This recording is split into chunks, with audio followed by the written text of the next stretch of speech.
Welcome back, Wavesa, and today I figured that we would take a little deep dive into another unit, the iconic, and some would argue even the most impressive and good-looking model that we have in our entire range, the Ghostkeel. Now, for those of you who don't know, the Ghostkeel is quite possibly, since the beginning of the edition, been argued to be the best unit that we have, and people have spammed this thing to no end. There are multiple reasons why this thing is so beloved. One of them being because it is one of the newest sculpts that we've gotten, and it looks really good, and another one being it's very overpowered on the tabletop. In the lore, the Ghostkeel was introduced during the Damocles Gulf Crusade when the Tau were up against the White Scars and the Raven Guard, and they needed a little bit of an extra oomph in order to up their stealth prowess against the Raven Guard to do more damaging blows against high-level targets. It was very famous that Shadowsun tricked the Chapter Master of the Raven Guard into a one-on-one duel, only for him to kill a decoy and her reappear in a Ghostkeel and sear him in half. So, from here, we'll take a look at the suit and what it actually competes as in the game.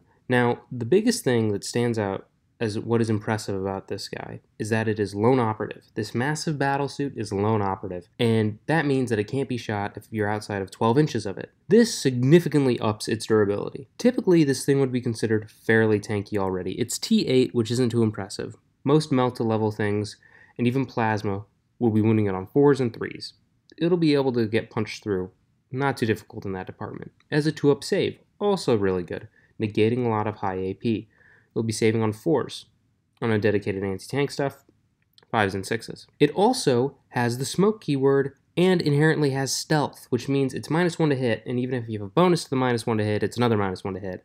So you'll always be hitting this thing on -1 unless you have like a +2 to hit or a +3 to hit, which that doesn't exist anywhere, but that's besides the point. So from here, this thing is very, very durable.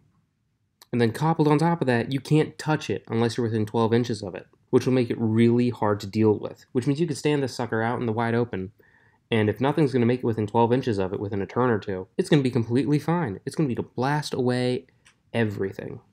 Now, another fun thing that keeps it very durable is that it's got 2 stealth drones with it. What they do is straight up blank incoming damage twice throughout the entire game. 2 incoming damage hits can be blanked. You know what that means? Well, like someone will shoot a railgun at you and you blank it. It's just like 6 plus d6 damage gone. Twice! You would have to have 3 hammerheads lined up in order to kill this thing, and then you'd have to roll max damage on the last hammerhead. So if in all reality, you'd probably need 4. And then again, seeker missiles, but that's besides the point. It can take 3 to 4 railguns to the face and be fine. Very impressive. And on top of that, it has infiltrators, which means this thing can forward deploy. So not only is it insanely durable and just untouchable, he's literally the definition of can't touch this.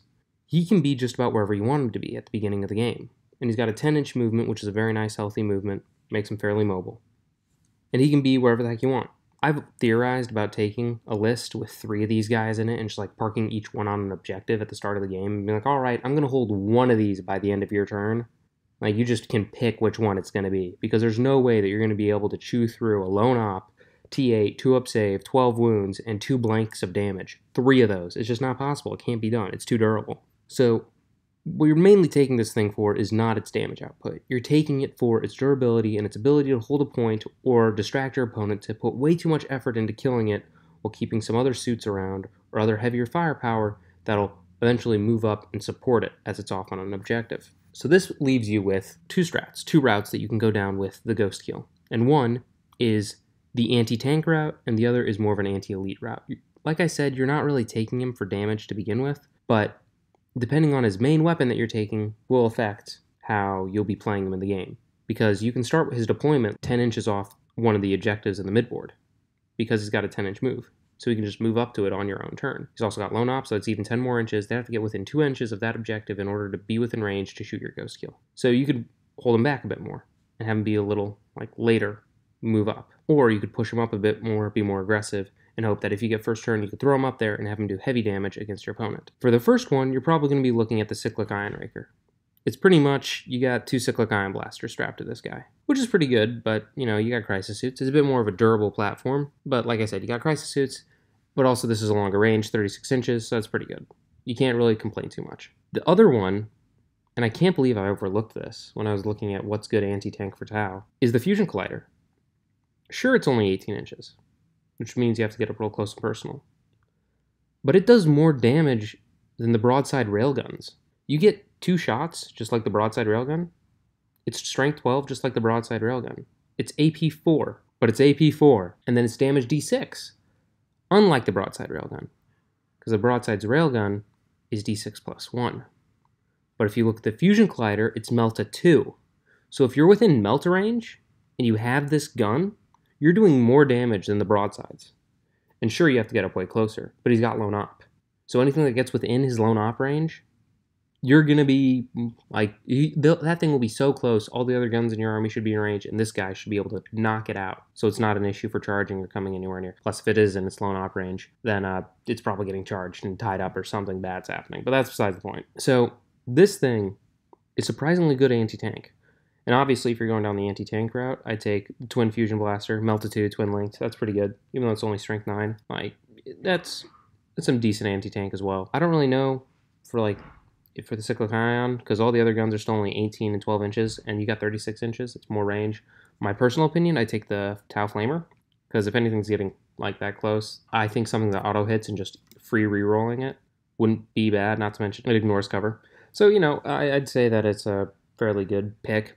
But, you might want to go Melta anyways, because sticking with a bit higher damage and higher AP on it, because we need more AP. Our lethality is slightly lacking when it comes to small arms fire, just peppering away. But I digress. So this thing, as an overall package, is very impressive. I find myself looking at it and thinking, I will be able to easily pop one down and have no worries that it'll last until battle round 3, 4, and 5.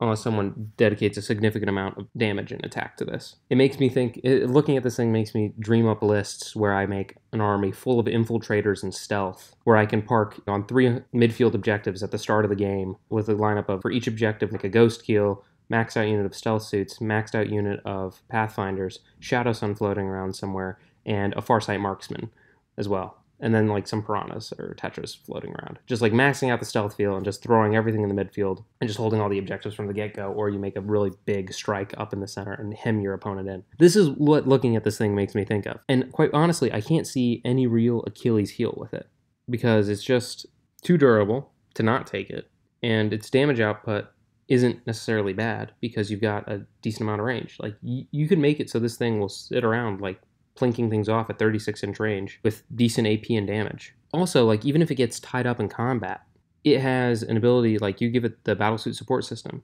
which makes the bearer eligible to shoot in a turn in which it fell back, but it loses the smoke keyword. Not like that matters because it's already got stealth. So this thing is probably one of the best all-around units we have. It has a very nice balance between untouchability, and when it does get touched, it's very durable, and then ability to get away from the danger, and ability to hit back decently hard, and in certain instances better than a broadside railgun, which is very impressive. So I don't own one, which makes it a little bit difficult for me to say exactly what I've used it for, how it works in game, seeing as I don't really know. But what I would say is it is 100% a valuable asset to anyone that does own it, and I would never start in your home deployment zone. I'd put it on a flank that looks like your opponent won't really be going for, so it'll be able to clean up weaker things around it that might be coming towards it and rely on its durability to hold it down. You could have some other smaller units of yours able to be behind it in your deployment zone to push up and eventually get some more OC on it in the coming turns, but otherwise I'd say that it could hold a flank fairly well on its own. Its durability is just too great, because long-range guns mean nothing to it. You have to get really up close and personal. Melee armies will be this thing's downfall. But even then, they're just going to be full gunning running at you, and you'll just have to shoot them down as they come at you anyways. That'll be an issue for any other suit in your army as well. But I digress. I'm going to throw the little rule of 3 that I like having. If it's good enough to take 1, would you take 3? And if I'm going a stealthy suit route and a little bit of a patient hunter feel, I definitely pack 3 of these things in, because they're just so durable. They're too good. They're too good not to take in bulk.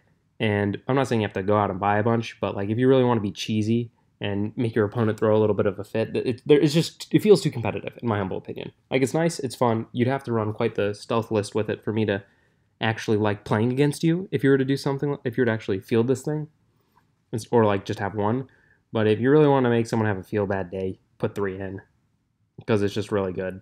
and everyone's agreed that it's really good since the beginning of the edition. I don't think it needs a nerf. I think the rest of our suits need a little bit of a buff to make it look better, you know, to make it so that like it doesn't stand such head and shoulders above the rest, that the other ones have a bit more to them instead of, you know, like I want to field my Riptides again. I look at this guy and I think you're awesome, but like some of the durability should go to the Riptide. Hot take, I know. But I digress. Let me know what you think down in the comments below. I'm sorry I'm not all hyped for the Ghostkeel. I think it's great, but it's mostly just for holding a flank objective and being a little bit of distraction for your opponent, and something they can't really get rid of too easily. So let me know what you think. Let me know how you use it. Let me know what you think is the best way to go about using it, whether you like it a bit more for the anti-tank feel, whether you like it a bit more for the anti-elite feel, and whether or not you would put 3 in, whether or not you'd use one at all, whether you think it's too cheesy, too overpowered, or if you think it's just the right amount of powerful to make a fun game out of it for your opponent. Anyways, I'd like to thank my patrons, David Palilio, K-Mag, Jonathan Patino, Chris F., Mark, Magnus Therodi, and Created by Philip. Thank you all very much for supporting, and if any of you would like to support me as well, the link is down in the description. Anyways, I hope you all enjoyed, and let me know your thoughts down below, and I hope your day goes for the greater good.